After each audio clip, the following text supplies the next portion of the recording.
ఇచ్చిన పరిస్థితి. దాంతో ఒక భయంగా ప్రతి ఒక్కరు పనిచేశారు. ఈ రోజు మనం చూస్తే సోషల్ మీడియా చూస్తే ఈ రోజు ఎవరిపైన ఏ ఆర్టికల్ వస్తుందో ఏ ఫోటో వస్తుందో చెప్పలేని పరిస్థితి. నిన్న కూడా చూస్తే ఒక మాజీ ముఖ్యమంత్రిగా పనిచేసిన వ్యక్తి ఏదైతే తన తల్లి పైన లేకుంటే సోదరి పైన ఆర్టికల్స్ పెట్టి డ్యామేజ్ చేస్తే వాళ్ళని సమర్థించే పరిస్థితికి వచ్చాడు. అంటే ఆ దేశ ఎవరైనా సరే మనం ఒక విషయం గుర్తుపెట్టుకోవాలి. ఎందుకు ఇలాంటి కఠినమైన చట్టాలు కావాలి, పోలీసు వ్యవస్థ కూడా కఠినంగా ఎందుకు యాక్ట్ చేయాలంటే ఇవన్నీ చూసినప్పుడు మనం గుర్తుపెట్టుకోవాల్సిన అవసరం ఉంది. ఒక వరద రవీందర్ రెడ్డి, నేను ఆ పేరు ఇక్కడ చెప్పక్కర్లేదు, కానీ నేరస్తుల పేరు కూడా చెప్పి భయపెట్టకపోతే ఇష్టానుసారంగా తయారయ్యే పరిస్థితి వస్తారు. కొన్నిసార్లు మనం కూడా చర్చించాల్సిన బాధ్యత కూడా ఉంది. అతని మీద వైఎస్ఆర్కు పుట్టిన బిడ్డ కాదు, వైఎస్ విజయమ్మ బిడ్డ మాత్రమే. ఇంకా ఉండేటి నేను చెప్పలేని దిశ ఏం చెప్పాలో నాకైతే అర్థం కాదు. అది నా నోటితో నేను చెప్పే విషయాలు కాదు. ఉచ్చరించడానికి కూడా ఈ అసెంబ్లీలో మంచిది కాదు ఎలాంటి ఆర్టికల్ దేశం. అలాంటి వాడిని నిన్న మాట్లాడుతూ అతని పేరుతో వేరే వాళ్ళు పెట్టారని చెప్తారా మీరు? ఒక నాయకుడు బాధ్యత ఇది అంటే ఇంకా వెనకేసుకు వస్తున్నావు. అదే షర్మిల నిన్ను కూడా చెప్తా ఉంది.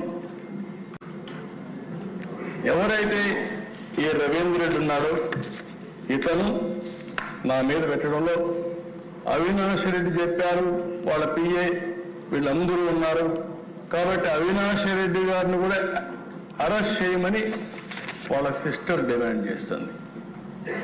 ఎవరైతే బాధితురాలు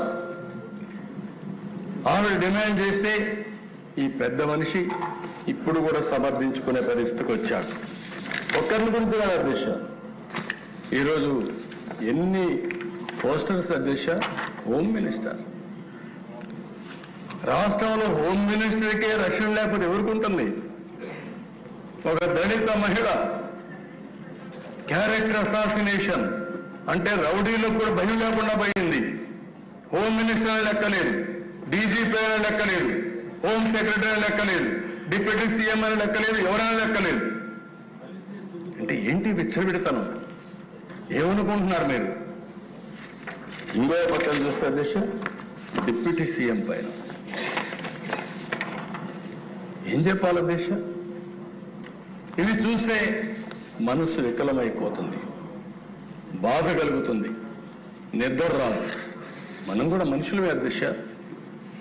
ఓసారి ఇవన్నీ చూసినప్పుడు దేనికోసం ఇక్కడికి వచ్చాం, ఏ పరిస్థితిలో వచ్చాం, ప్రజలకు సేవ చేయాలని వచ్చి ఈ అవమానాలు పడడం ఏంటని ప్రతి ఒక్కరు కల్పిస్తుంది అధ్యక్ష. మీ మీద ఎంత చేశారు, ఇక్కడ ఉండే ప్రతి ఒక్క సభ్యులపై చేశారు. అంటే ఒకప్పుడు అధ్యక్ష ఒక పద్ధతి ఉండేది, ఇప్పుడు పద్ధతి లేకుండా పోయింది. ఇష్టానుసారంగా చేసే పరిస్థితికి వచ్చారు. ఇండ్లలో ఉండేవాళ్ళ పైన, ఆడబిడ్డల పైన ఇష్టానుసారంగా కామెంట్లు పెట్టేయడం, ఇష్టానుసారంగా పోస్టులు పెట్టేయడం, ఆ పోస్టులు తిరిగి వాళ్ళకి మళ్ళా పంపించడం. అంటే ఎక్కడికి పోతున్నారని అడుగుతున్నా. ఇది ఒకటి రెండుగా అధ్యక్ష ఒక పేటీఎం బ్యాచ్ పెట్టుకున్నారు, ఒక ఆర్గనైజ్డ్ క్రైమ్ అధ్యక్ష. ఈరోజు మీరు చూస్తే ఒక YSR Congress party AP digital corporation government organisation, ఇందులో మొత్తం మనుషులను పెట్టి ఒక హైరార్కీ తయారు చేశారు. టాప్ ట్రాన్స్మిటర్స్ సెకండ్ లెవెల్, అక్కడి నుంచి third level Jagan connectivity connects, Jagan connect, third అక్కడి నుంచి మునుగళ్ళ హరీశ్వర రెడ్డి, మిగిలిన వాళ్ళైతే అనఫిషియల్. అక్కడి నుంచి వేరియస్ బ్రాంచెస్ చేసేసుకుని వీళ్ళ అడ్రస్లన్నీ కూడా తెలియకుండా ఎక్కడికక్కడ ఇష్టానుసారంగా ఎక్కడెక్కడో కూర్చొని ప్రపంచం మొత్తం పేర్లన్నీ కూడా ఎక్కడికక్కడ షీల్డ్ చేసి అడ్రస్లు షీల్డ్ చేసి ఇష్టానుసారంగా సోషల్ మీడియా వాడే పరిస్థితికి వచ్చారు అధ్యక్ష. అంటే వీళ్ళు అనుకుంటున్నారు, ఒకటే అనుకున్నారు అధ్యక్ష, మేము చాలా తెలివైన వాళ్ళని, మా పోలీసులు వాళ్ళకంటే తెలివి తక్కువైతే వాళ్ళ ఆటలు సాగుతాయి. ఈరోజు చెప్తున్నా, ఇలాంటి చాలా చూశా. భవిష్యత్తులో ఎవరైనా సరే ఆడబిడ్డల జోలికి వస్తే ఒకటే హెచ్చరిస్తున్నా, ఏం చేయాలో చేసి చూపిస్తాం. అందుకే పటిష్టమైన చట్టాలను కూడా తీసుకొచ్చాం. ఆ చట్టాల ద్వారా అవసరమైతే ఇంకా అధ్యయనం చేస్తాం. ప్రపంచం మొత్తం కూడా అధ్యయనం చేసిన తర్వాత ఇంకా పటిష్టమైన చట్టాలు తీసుకొచ్చి నేరస్తుల గుండెల్లో రైళ్లు పరిగెత్తించే విధంగా ఇక్కడ లా అండ్ ఆర్డర్ మెయింటైన్ చేస్తామని చెప్పి కూడా నేను మీకు తెలియజేస్తున్నాను. అధ్యక్ష, ఈరోజు మీరు చూస్తే నేను తీసుకొచ్చిన చట్టాలు కూడా మీరు ఒకసారి చూసినప్పుడు చాలా ఎఫెక్టివ్గా తీసుకొచ్చాం. దేశం అంతా కూడా అధ్యయనం చేశాం. ఈరోజు మీరు చూసినప్పుడు ఒకటి నూతనంగా వచ్చినటువంటి ల్యాండ్ గ్రాబింగ్ ప్రొహిబిషన్ యాక్ట్ 2024. ఈ యాక్ట్లో చాలా ఈ మధ్య కాలంలో మీరు చూశారు అధ్యక్ష, ల్యాండ్ అనేది చాలా సున్నితమైన విషయం. తల్లికి బిడ్డకు ఎలాంటి అనుబంధం ఉంటుందో భూమికి యజమానికి కూడా అలాంటి అనుబంధం. 2 సెంట్లు భూమి కోసం ఎన్నో పోరాటాలు చేసి జీవితాంతం కూడా పోరాడే సందర్భాలు చూశాం. అలాంటి భూమి విషయంలో ఇష్టానుసారంగా చేసే పరిస్థితికి వచ్చారు. ప్రజల ఆస్తులకు రక్షణ లేకుండా ల్యాండ్ మాఫియాకి చేయూత ఇచ్చే విధంగా ల్యాండ్ టైటిలింగ్ యాక్ట్ పేరుతో వీళ్ళు ఇష్టానుసారంగా ఆటలాడే పరిస్థితికి వచ్చారు. 2023లో జీవో నెంబర్ 512 చట్టాన్ని తీసుకొచ్చారు. ఇది రాజ్యాంగ విరుద్ధమైన చట్టం. ఇది అతిపెద్ద కుట్ర. ప్రతి ఒక్కరి భూమి వీళ్ళ చేతుల్లో పెట్టుకొని వాళ్ళని ఆడించాలని చెప్పి ప్రయత్నం చేశారు. మోసాలకు అక్రమాలకు తెరదీశారు. నేనైతే దేశ ప్రజా చైతన్యం కోసం పోయినప్పుడు ఈ చట్టాన్ని నా జీవితంలో ఎప్పుడు కాల్చలేదు, కానీ పబ్లిక్ మీటింగ్లో దాన్ని కూడా తీసుకొని చించి ప్రజలకు ఎడ్యుకేట్ చేయాల్సిన పరిస్థితి వచ్చింది. ఒక స్థాయిలో అయితే ఈ నల్ల చట్టాన్ని కాల్చి ప్రజా చైతన్యం కోసం ముందుకు పోయే పరిస్థితికి వచ్చిందంటే ఎంత భయంకరమైన చట్టమో మనం గుర్తుపెట్టుకోవాల్సిన అవసరం ఉంది. ఇందులో అధ్యక్ష జ్యుడిషియరీ పవర్స్ అన్ని తీసేశారు. ఎవరైనా సరే వీళ్ళ ఇష్టానుసారంగా మీరు చూస్తే సెక్షన్ 38 సివిల్ జడ్జిల అధికారం అన్ని రెవెన్యూ ఆఫీసర్లకు ఇచ్చేశారు. ఇంకొక పక్క ఏ వ్యక్తినైనా సరే ల్యాండ్ టైటిలింగ్ ఆఫీసర్గా పెట్టుకోవచ్చని సెక్షన్ 5(1) అంటే వాళ్ళ ఇంట్లో సాక్షిలో పనిచేసే గుమస్తాలందరూ కూడా ల్యాండ్ టైటిలింగ్ ఆఫీసర్స్ అయిపోయే పరిస్థితికి వచ్చింది. అంత మునుపు డిజిటల్ కార్పొరేషన్లు ఎట్లయితే ఇష్టానుసారంగా పెట్టి పోస్టులు పెట్టారో అదేవిధంగా ఇక్కడ ఈ చట్టంలో తీసుకొచ్చారు. రెవెన్యూ రికార్డుల భూ యజమాని పేరు మార్పు చేయాలంటే వారికి నోటీస్ కూడా ఇవ్వాల్సిన పని లేదు. ఏదైనా జరిగితే హైకోర్టు పోవాలి. మామూలు వ్యక్తి ఏదైనా జరిగితే హైకోర్టు పోవాలనే పరిస్థితి వస్తే ఎక్కడైనా సాధ్యమని నేను అడుగుతున్నాను. ఇంకో పక్కన దేశ ఇక్కడ సెక్షన్ 5 టైటిల్ రిజిస్ట్రేషన్ ఆఫీసర్ నియామకం గురించి ఏ వ్యక్తులైనా టీఆర్ఓగా నియమించుకోవచ్చని చెప్పే పరిస్థితికి వచ్చారు. సెక్షన్ 11 ప్రకారం టైటిల్ రిజిస్టర్లో పేరు చేర్చే వ్యవహారంపై తలెత్తే వివాదంపై LTPO ఇచ్చిన ఉత్తర్వులపై హైకోర్టు మాత్రం ఎంక్వైరీ చేస్తూ పెట్టే పరిస్థితికి వచ్చారు. ఇవన్నీ చూసిన తర్వాత ఆ రోజు హామీ ఇచ్చాం.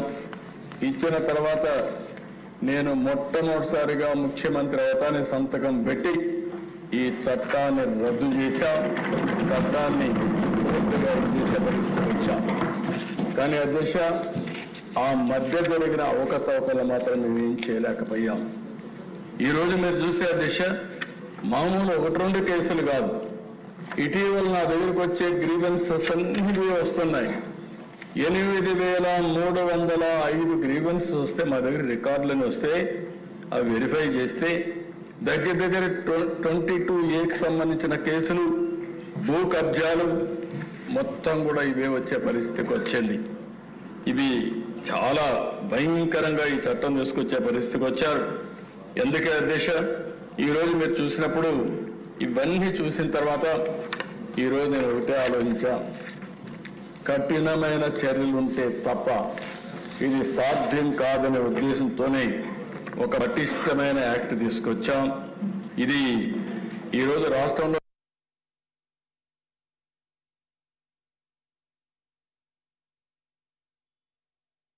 ఏవైతే ప్రోగ్రెస్ రాష్ట్రాలు ఉన్నాయో అన్ని అధ్యయనం చేశాం. అధ్యయనం చేసిన తర్వాత ఈ చట్టం తీసుకొచ్చాం. ఈ చట్టంలో ఎక్కడైనా సరే గ్రామీణ ప్రాంతాల్లో, పట్టణ ప్రాంతాల్లో ఎక్కడ భూమి కబ్జా చేసినా ఈ చట్టం అమలవుతుంది.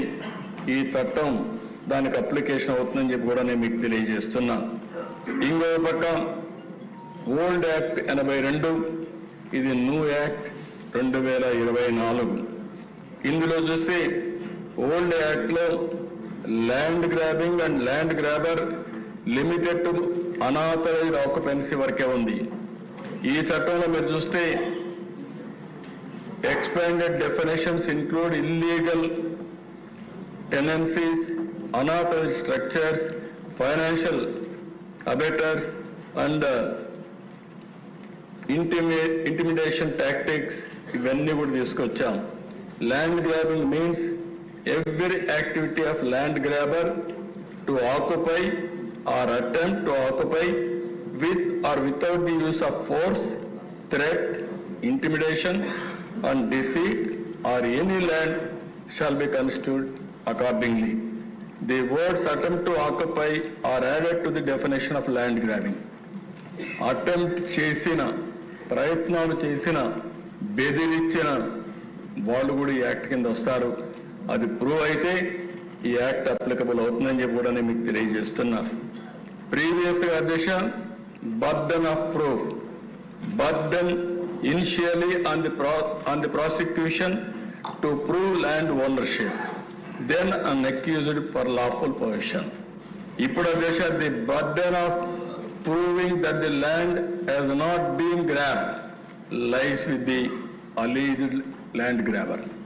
ఎవరైతే ల్యాండ్ గ్రాబర్ పైన కేసు పెడితే ఆయన ప్రూవ్ చేసుకోవాలి, నేను ఈ ల్యాండ్ కబ్జా చేయలేదని అతను ప్రూవ్ చేసుకోవాలి తప్ప గవర్నమెంట్ ప్రూవ్ చేయడం కాదు. అది కూడా తీసుకొచ్చాం.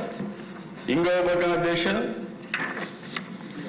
పెనాల్టీ, ఆ రోజు 6 సంవత్సరాల లోపల అంటే బెయిల్ తీసుకోవచ్చు. అదే మరిగా 5,000 రూపాయల ఫైన్. ఈరోజు దిశ 10-14 సంవత్సరాలు. ఒక్కసారి ల్యాండ్ గ్రాబింగ్ చేస్తే మాత్రం ఇంకా బయటకు వచ్చే పరిస్థితి ఉండదు. ఖబర్దార్, జాగ్రత్తగా ఉండమని హెచ్చరిస్తున్నాం. అదే మరిగా దిశ ఇంకొక పక్కన ఫైన్ అయితే equivalent to the market value of grabbed land. Land పోతుంది, చట్ట ప్రకారం జైలు పోయే పరిస్థితి వస్తుంది. ఇంకో పక్కన దిశ పబ్లిక్ ప్రాసిక్యూటర్స్, అప్పుడైతే నో డెడికేటెడ్ పబ్లిక్ ప్రాసిక్యూటర్స్ పెట్టలేదు, ఇప్పుడు డెడికేటెడ్ పబ్లిక్ ప్రాసిక్యూటర్స్ ని పెడుతున్నాం. అప్పుడు స్పెషల్ కోర్ట్స్ కూడా చూస్తే ట్రిబ్యునల్స్ పెట్టాం, అవి కాలయాపన జరిగింది. ఇప్పుడు అట్లా కాకుండా ఎక్కడికక్కడ ప్రత్యేకమైన కోర్టులు పెడతాం. కోర్టులు పెట్టి ఇంకో పక్కన దిశ అప్పుడు టైం కూడా పైకి కిందికి తిప్పేవాళ్ళు. ఇప్పుడు నిర్దిష్టమైన టైం 6 నెలలు పెట్టి ఆ కేసును ట్రయల్స్ రెగ్యులర్ గా చేసి ఎవరైతే ల్యాండ్ గ్రాబింగ్ చేశారో వాళ్ళని పనిష్ చేయడమే కాకుండా పరిష్కారం చేసే మార్గం కూడా తీసుకొస్తున్నామని చెప్పి కూడా నేను మీకు తెలియజేస్తున్నా. అదే సమయంలో ఇంకో పక్క కాంపన్సేషన్, రెస్ట్రిక్షన్ మునిపే చెప్పాను. అలో బట్ లిమిటెడ్ ఎన్ఫోర్స్మెంట్ ఉండేది. అప్పుడు compensation for wrongful position was less strict అన్నమాట. చాలా స్ట్రిక్ట్ గా కూడా లేకుండా లిబరల్ గా ఉండేవాళ్ళు. ఈసారి చట్టంలో పెట్టాం, ensures market value compensation and property restoration. Property తీసుకుంటాం, మార్కెట్ వాల్యూ ప్రకారం కాంపన్సేషన్ ఫైన్ కట్టాల్సి వస్తుంది. అదే మరి ప్రొసీజర్ ఫ్లెక్సిబిలిటీ.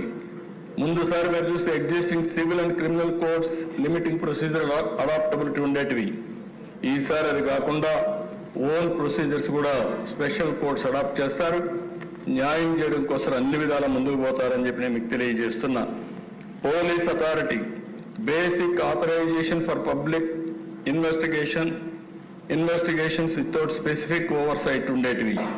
ఈసారి చాలా పగడ్బందీగా, ఎందుకంటే ఇన్ని పవర్స్ ఇచ్చాం కాబట్టి జిల్లా కలెక్టర్ పర్మిషన్ తీసుకొని ఎస్పీ కానీ వీళ్ళంతా ముందుకు ప్రొసీడ్ అవుతారు. ఒక డిఎస్పీ కంటే పైనుండే ఆఫీసర్ని పెట్టి ఇన్వెస్టిగేషన్ చేయడం, అక్కడి నుంచి ప్రాసిక్యూషన్ చేయడం జరుగుతుందని చెప్పి కూడా నేను మీకు తెలియజేస్తున్నా. ఇంకో పక్కన ఈసారి మొత్తం డెడికేటెడ్ కమిటీస్ పబ్లిక్ ప్రాసిక్యూటర్స్ని పెట్టాం.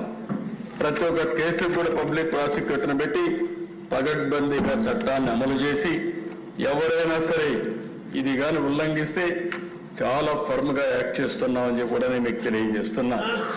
రెండో యాక్ట్ దిశ ఇవన్నీ చేయాలంటే ఇంకా కూడా చాలా సమస్యలు ఉన్నాయి రాష్ట్రంలో. పీడీ యాక్ట్ కూడా పదును పెడుతున్నాం. నేను ఈ విషయం మీరందరికీ కూడా ఎందుకు చాలా గట్టిగా చెప్తున్నానంటే ప్రజలకు కూడా అర్థం కావాల్సిన అవసరం ఉంది. ఇప్పుడే కొంతమంది మాట్లాడుతూ ఉంటున్నాను. విన్నప్పుడు ఒక లెక్కలేనితనం వచ్చింది. ఏం చేసినా జరిగిపోతుందని ఒక అలవాటు అయిపోయింది. మెంటల్గా కూడా ప్రిపరేషన్ అయ్యారు. అలాంటి సమయంలో పగడ్బందీగా చట్టం ఉంటే తప్ప, పనిష్మెంట్ కూడా అదే మోతాదులు ఉంటే తప్ప వీళ్ళు భయపడే పరిస్థితి రాదు. అందుకే పీడీ యాక్ట్ కూడా పదును పెట్టాం. తెలంగాణ, తమిళనాడు, మహారాష్ట్ర, గుజరాత్ కూడా స్టడీ చేశాం. అక్కడ ఉండే చట్టాన్ని అంతా తీసుకుని ఏబీవీ పీడీ యాక్ట్లో పెట్టగలుగుతాం ఎన్ని పెట్టాం.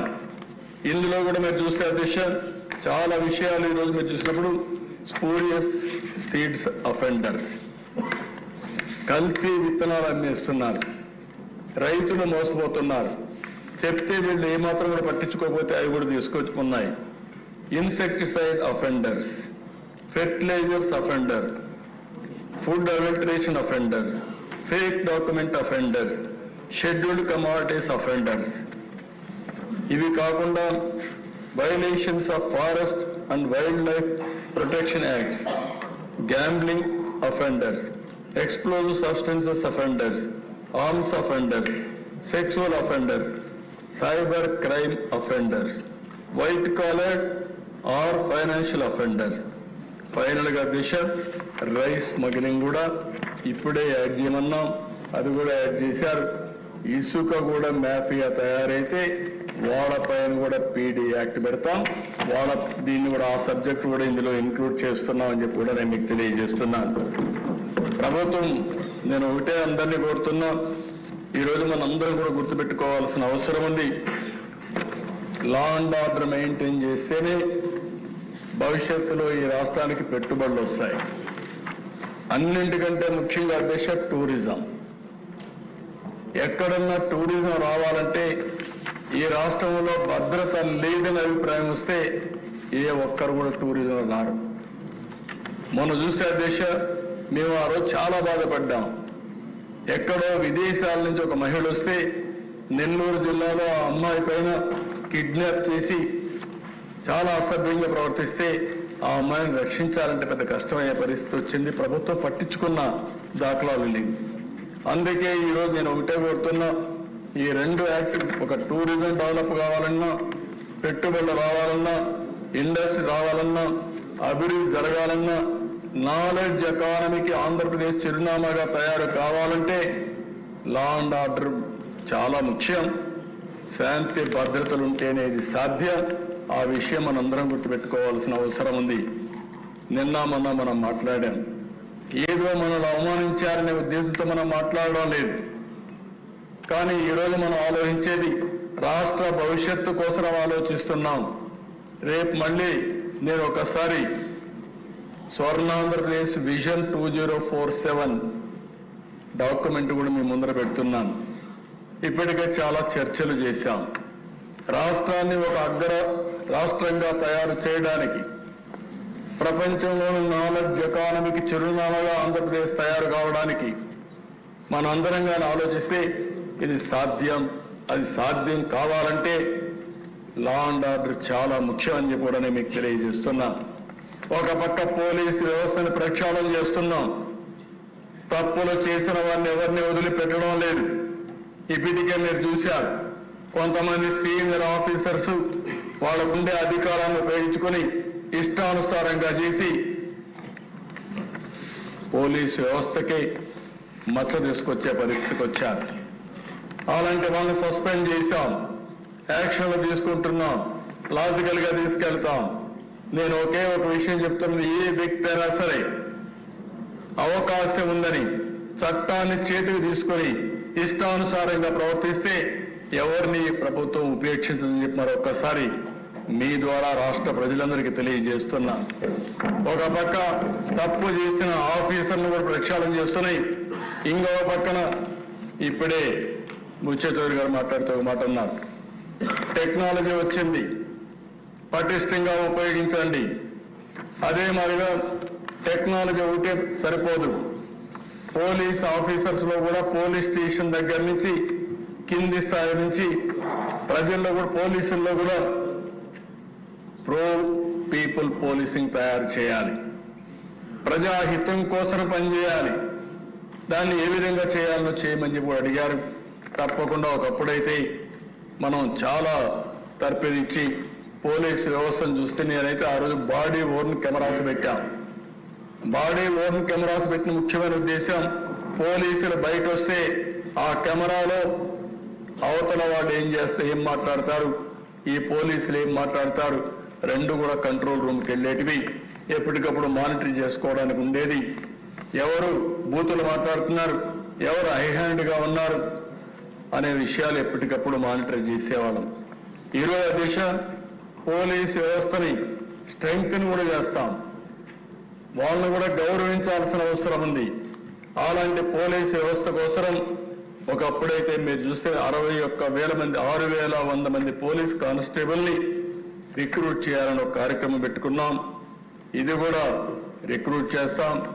పోలీసులు కొంతమంది అయితే శని ఆదివారాలు కూడా సెలవు లేకుండా పండుగల పూట కూడా పనిచేస్తూ హెవీ డ్యూటీ చేసే పరిస్థితి వచ్చారు. దాని నుంచి ఏ విధంగా ఇది చేయాలో చేస్తామని చెప్పి కూడా నేను మీకు తెలియజేస్తున్నా. పెండింగ్ డ్యూస్ అన్ని అధ్యక్ష మీరు చూస్తే దగ్గర ఒక 60 కోట్ల రూపాయలు ఒక అప్పు బకాయిలు ఉంటే అవన్నీ రిలీజ్ చేశాం. సీసీటీవీ కెమెరాలకి కనీసం ఉపయోగించుకోలేని పరిస్థితి, కరెంటు ఛార్జీలు కట్టలేని పరిస్థితి, సర్వేలెన్స్ కెమెరాస్ అన్ని మూలపడేసే పరిస్థితి వచ్చారు. అవన్నీ కూడా ఈరోజు మళ్ళీ ఏ విధంగా వాడడం కోసం ముందుకు పోతున్నాం. ఇంకో పక్కన మోడర్నైజేషన్ ఆఫ్ పోలీస్ ఫోర్స్ 61 కోట్ల రూపాయలు అక్టోబర్లో రిలీజ్ చేశాం. ఇంకో పక్కన గవర్నమెంట్ ఆఫ్ ఇండియాకి పంపించాం. 99 కోట్ల రూపాయలు వాళ్ళు ఇవ్వడానికి సిద్ధంగా ఉన్నారు. అది కూడా తీసుకొచ్చి పోలీస్ ఫోర్స్ ని మోడర్నైజ్ చేస్తామని చెప్పి కూడా నేను మీకు తెలియజేస్తున్నాను. కడాన దిశ పోలీసు వెహికల్స్ కూడా నడిచే పరిస్థితి లేకుండా చేశారు. వేరే వాళ్ళ దగ్గర పోలీసు వాహనాలు తీసుకోవాల్సిన పరిస్థితి వచ్చింది. ముఖ్యమంత్రి టూరు పోతే వెహికల్స్ లేకుండా ప్రైవేట్ వెహికల్స్ పెట్టుకొని బలవంతంగా లాక్కునే పరిస్థితికి వచ్చారు. వాళ్ళు కూడా ఫోర్స్ ఎక్కడ దొరికితే అక్కడ కారు కబ్జాలు చేయడం, ఇలాంటివన్నీ చేసి ప్రతిష్ట పూర్తిగా దెబ్బతీశారు. అందుకే ఆలోచించాం 2,812 కొత్త వాహనాలకు 280 కోట్ల రూపాయల డబ్బులు శాంక్షన్ చేశాం. ఎక్కడా రాజీ పడడం లేదు. ఇంకో పక్కన దిశ పోలీసు వాహనాలకి 4 వీలర్కి వీళ్ళు ఇచ్చే పెట్రోల్ చాలకపోతే వీళ్ళు వేరే వాళ్ళపైన ఆధారపడే పరిస్థితి వచ్చారు. అందుకే 150 లీటర్లు ఉంటే దాన్ని 300 లీటర్లు చేశాం. 2 వీలర్కి 25 లీటర్లు ఉంటే 50 లీటర్లు చేశాం. ఏ పోలీస్ ఆఫీసర్ కూడా వేరే వాళ్ళపైన ఆధారపడకుండా ఒక నీతిగా నిజాయితీగా ఉండే విధంగా డ్యూటీ చేసే విధంగా ముందుకు పోతామని చెప్పి కూడా నేను మీకు తెలియజేస్తున్నా. పోయిన గవర్నమెంట్ అధ్యక్ష దగ్గర 859 కోట్ల రూపాయలు పోలీసులు కూడా బకాయిలు పెట్టారు. ఎస్ఎల్ఎస్ కానీ, ఏఎస్ఎల్ఎస్ కానీ, జీపీఎఫ్ కానీ, ఏపీజీఎల్ఏ కానీ ఇవన్నీ పెండింగ్ పెట్టే పరిస్థితికి వచ్చారు. ఎందుకంటే వీళ్ళ కష్టాలు నాకు తెలుసు. ఫేజ్డ్ మేనర్ వీలైనంత తొందరలో ఆ డబ్బులు రిలీజ్ చేస్తామని ఈ సభాముఖంగా వారికి హామీ ఇస్తున్నాను అధ్యక్ష. మొన్నే అధ్యక్ష వెల్ఫేర్ ఫండ్ కింద మొన్నే 20 కోట్ల రూపాయలు పోలీసులకు రిలీజ్ చేశామని చెప్పి కూడా నేను మీకు తెలియజేస్తున్నా. ఇంకో పక్కన నేను హైదరాబాద్లో ఉన్నప్పుడు ఆ రోజు సమైక్య ఆంధ్రప్రదేశ్లో ఒక పోలీస్ మెమోరియల్ మనం చేయాలంటే అక్కడ ఒక మార్టియర్స్ డే జరుపుకోవాలంటే గోషామహల్ పోయేవాళ్ళం. ఇలాంటి ప్లేస్ కూడా లేకుండా పోయే పరిస్థితి వచ్చింది. మొన్నే అనౌన్స్ చేశా, ఒక 5 ఎకరాల భూమి రాజధానిలో ఇస్తాం, నెక్స్ట్ ఇయర్ నుంచి ఇక్కడనే మనం జరుపుకుంటామని చెప్పి కూడా చెప్పాను. అందుకని పోలీసు మార్టియర్స్ మెమోరియల్ డే కూడా ఒక గ్రౌండ్ ఇస్తామని చెప్పి కూడా నేను మీకు తెలియజేస్తున్నా. ఇది కాకుండా దేశ ప్రతి ఒక్క జిల్లాకి ఒక సైబర్ పోలీస్ స్టేషన్ పెడుతున్నాం. నేను ఒకటే చెప్తున్నాను, ఎవరైనా సరే మీరు సైబర్ లాలో తెలివైన వాళ్ళని ఏమైనా చేస్తామని ప్రపంచంలో ఎక్కడైనా సరే మీరు పెట్టగలుగుతాం. పెట్టిన తర్వాత మీరు వెరిఫై చేసుకోలేరు, మేము డ్యామేజ్ చేస్తాం అని సవాలు విసిరితే చెప్తున్నా. మీకంటే తెలివైన వ్యవస్థగా పోలీసు వ్యవస్థ తయారు చేస్తాం. ప్రపంచంలో ఉండే బెస్ట్ సైబర్ ఎక్స్పర్ట్స్ పెట్టుకుంటాం. ఎక్కడ నువ్వు పెట్టినా, ప్రపంచంలో ఎక్కడి నుంచి పెట్టినా నిన్ను తీసుకొచ్చి ఇక్కడ జైల్లో పెట్టే బాధ్యత ఈ ప్రభుత్వం తీసుకుంటూ గుర్తుపెట్టుకోమని హెచ్చరిస్తున్నాను. ఇంకో పక్కన దేశ FSL కనీసం దేశ ఏపీ ఫారెన్సిక్ సైన్స్ ల్యాబొరేటరీ తుళ్ళూరులో పెట్టాం. 152 కోట్ల రూపాయలు గ్రాంట్ కూడా ఇచ్చారు. అది కూడా చేయలేకుండా అడ్డం పెట్టే పరిస్థితి వచ్చారు. దాన్ని పూర్తి చేస్తాం. రీజనల్ ఫారెన్సిక్ ల్యాబ్స్ కూడా తిరుపతి, రాజమండ్రి, అనంతపురంలో పెట్టి అవి కూడా స్ట్రెంగ్తన్ చేస్తాం. ఇంకో పక్క దేశ NFSU national forensic science university campus కూడా ఇక్కడ ఎస్టాబ్లిష్ చేస్తాం. కడాన పోలీస్ డాగ్స్ ని రెవెన్యూ డివిజన్ వారికి ఇస్తే అవి కూడా ఇప్పుడు సమర్థవంతంగా లేవు అధ్యక్ష. ఫారెన్సిక్ ఎవిడెన్సెస్ కూడా కలెక్ట్ చేసే పరిస్థితులు లేవు. అందుకే ఇవన్నీ కూడా పటిష్టమైన వ్యవస్థను తీసుకొస్తాం. ఎవరైనా తప్పు చేయాలనుకుంటే చేయకు మునిపే పట్టుకుంటాం. అందుకే ఎన్నోసార్లు చెప్పాను, ఇన్విజిబుల్ పోలీస్, విజిబుల్ పోలీసింగ్. ఇది తెలుగుదేశం NDA ప్రభుత్వం యొక్క నినాదం. ఇది చేస్తాం. ఎవరు ఎక్కడ తప్పు చేయాలన్నా చేయకు మునిపే నివారించే బాధ్యత. అవసరమైతే ఎక్కడికక్కడ టెక్నాలజీ మొత్తం పెనిట్రేట్ చేస్తాం.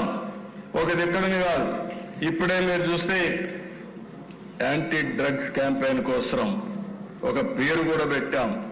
ఈగల్ అనే పేరు పెట్టాం. Elite anti narcotics group for law enforcement అనే పేరు పెట్టి, అంటే ఎక్కడైతే డేగ కన్ను రాష్ట్రం మొత్తం ఉంటుంది. ఎవడు ఎక్కడ తప్పు చేయాలన్నా ఖబర్దార్ జాగ్రత్తగా ఉండండి. లా అండ్ ఆర్డర్లో మాత్రం you cannot escape.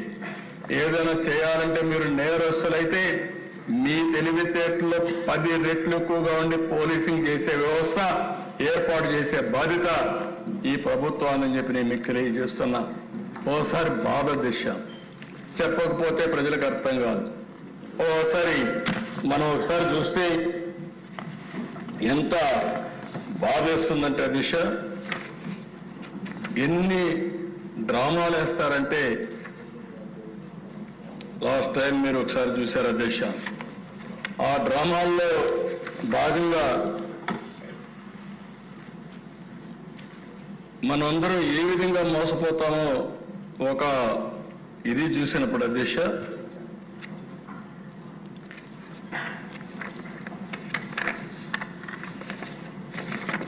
Vivekananda Reddy రాష్ట్రంలో ఉండేవాళ్ళకు ఇక్కడ ఉండేవాడు కూడా అర్థం కావాలి.